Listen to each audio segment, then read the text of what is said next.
네, 제주반도체 주주 여러분들 반갑습니다. 최근에 주가가 약간의 또 눌림목들을 만들어주고 있는데 중요한 이평선 자리 구간에서 반등을 해줄 수 있을지 같이 알아보도록 하겠습니다. 방송 시작하겠습니다.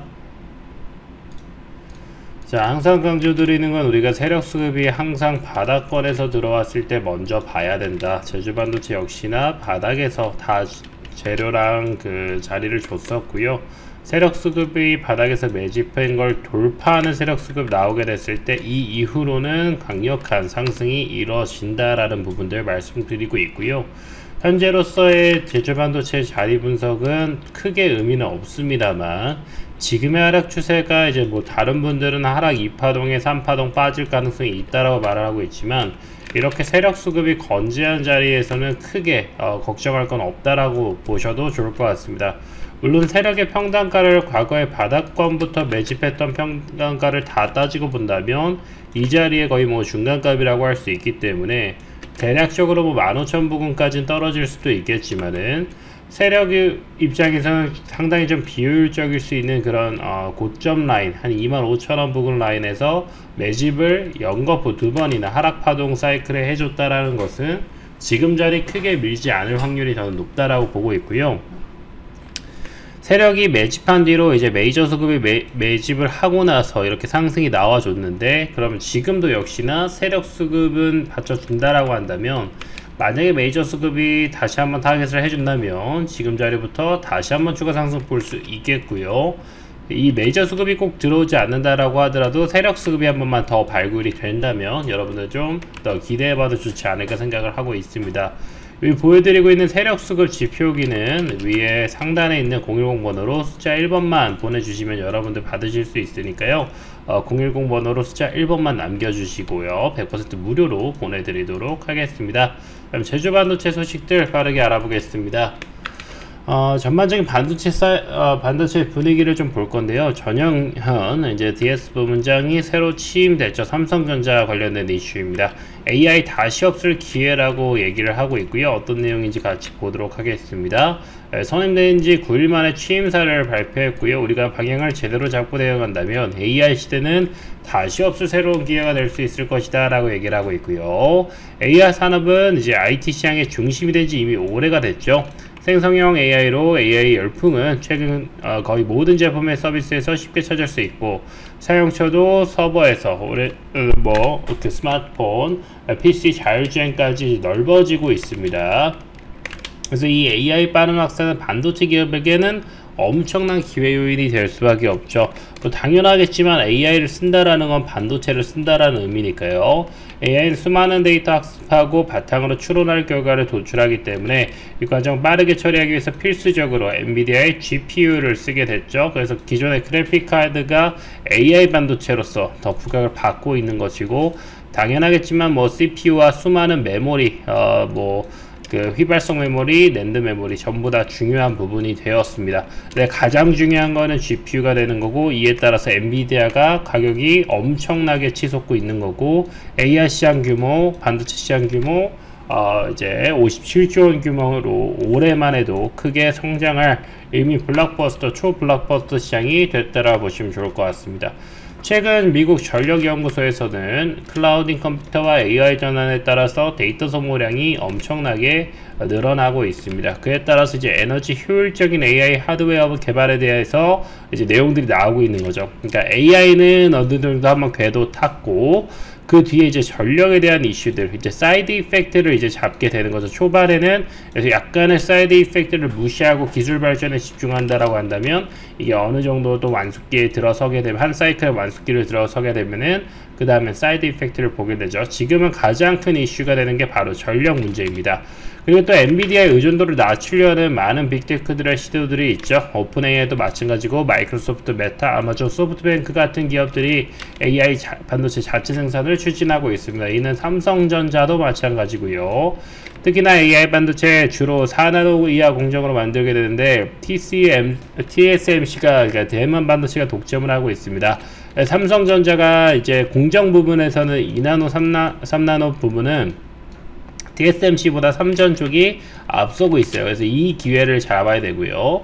가장 중요한 건 이제 수율 이슈죠. 공정에 대해서는 앞서 나갈 수는 있지만 그 공정에 대한 불량률이 더 높다라고 한다면 차라리 이전 세대인 4나노 공정으로 그냥 수율 더 잘 나오는 걸 뽑는 게 낫다라는 거죠. 이 수율을 잡아야 되는 부분이 있습니다. 삼성전자의 제가 최고 강점을 말씀드리는 게 바로 전세계 유일하게 메모리부터 파운드리는 이제 시스템 반도체, 첨단 패키징, 특히나 최근에 중요시하게 되는 HBM까지 일괄 수행이 가능하기 때문에 이런 부분에 따라서 이제 고객사 입장에서는 한 번에 턴키 솔루션으로 삼성전자에 맡길 수 있기 때문에 뭐 최근에는 뭐 이제 엔비디아 거를 뭐 AMD 같은 데서는 엔비디아는 아직 뭐 샘플 테스트 퀄리파잉이 좀 덜 됐다라고 얘기하고 있지만 AMD나 일본 기업에서는 삼성전자를 채택을 하고도 있기도 해요. 왜냐하면 TSMC가 한다라고 했을 때는 또 이게 HBM에 대한 문제가 있거든요. 그러니까 TSMC는 결국 이 반도체 위탁 생산 중에 시스템 반도체 쪽만 먹고 있는 거고, 결국에는 시스템 반도체 크다 보니까 지금 엔비디아도 이 HBM을 못 구해서 삼성전자, SK하이닉스, 뭐 마이크론들한테 계속 부탁을 하고 있는 건데, 이거를 같이 해줄 수 있는 삼성전자랑 협업을 하게 된다면 이 물량에 대한 고민들도 조금 덜을 수가 있겠죠. 그렇기 때문에 삼성전자가 가진 최강의 강점은 이 두 가지를 다 할 줄 안다. 이 기업은 전 세계 어디도 없고요. 특히나 이제 뭐 LPDDR 부분이 많이 부각을 받고 있는데, 여기서 강자가 누구예요? 제주반도체예요. 다 연관이 되는 겁니다. 이 저전력 시장을 가장 앞서 나가는 기업이 삼성전자고요. 삼성전자의 좀 이전 세대 모델을 조금 더 특화한 걸 만드는 게 제주반도체예요. 당연하겠지만 하이엔드 시장들이 중요하겠죠. HBM 시장이 중요하겠지만 이제 전력에 대한 이슈들이 점점 나오는 거죠. 이 전력에 대한 이슈가 계속 부각되는 이유는 뭐예요? 바로 온디바이스. 온디바이스라는 이제 인터넷과 연결되지 않아도 챗GPT나 이런 LLM 같은 AI 서비스 활용해 줘야 되는데, 여러분들 생각해 봤을 때 여러분들이 스마트폰을 쓰는데 내가 챗GPT 한번 굴렸더니 내 스마트폰 배터리가 마이너스 5%씩 빡빡 빠져버려요. 그럼 이거 쓸 이유가 없잖아요. 온디바이스는 기본적으로 휴대고 모바일이잖아요. 모바일 기본적으로 휴대란 말이에요. 무선인 거고. 근데 그런 상황에서 이게 배터리가 떨어지게 되면 의미가 없어요. 우리가 막 내 스마트폰을 전기에 꽂고 다니는 게 아니잖아요. 그렇기 때문에 더더욱이나 이 저전력에 대한 부분들이 지금으로선 더 중요하다는 거, 편리성. 그래서 더더욱이나 이런 데까지 갔을 땐 굳이 하이엔드가 필요 없다라는 거죠. 우리가 슈퍼컴퓨터를 굳이 쓸 필요가 없잖아요. 우리 스마트폰에 굳이 슈퍼컴퓨터 엔비디아 블랙웰이 5천만원짜리 반도체가 들어갈 필요가 없고, SK하이닉스 뭐 5나노 공정 HBM을 그냥 뭐 들어갈 필요가 없잖아요. 뭐 들어가도 좋겠지만은 전력을 많이 쓴다라고 한다면. 그렇기 때문에 이 저전력 시장을 보셔야 된다라는 겁니다. 중국에서도 이제 HBM 이 후공정 쪽에 반도체 기금이 상당 부분 들어갈 것 같아요. 은행들 참여하고요. 2014년 때 그때가 980 위안 정도였고, 2019년에는 2,000위안이었는데 지금 얼마? 3,000억 위안. 그러니까 하나로는 65조 원대는 역대 최대 규모가 반도체에 들어가고, 특히나 후공정 쪽에 집중을 하고 있습니다. 대기금 가는 거고요. 후공정 쪽이기 때문에 특히나 어디? LPDDR 모바일 D램 반도체 쪽에 들어간다는 겁니다. 그럼 여기서 가장 우리나라에서 관련성이 높은 기업을 따진다면 중국과의 연관성, 그리고 LPDDR의 연관성, 우리나라에서 제주반도체라는 기업을 절대 빼먹을 수가 없는 거게 되겠죠. 이에 따라서 이런 고객사가 LPDDR에 대해서 여러 번 수혜를 받는 기업이 바로 제주반도체입니다.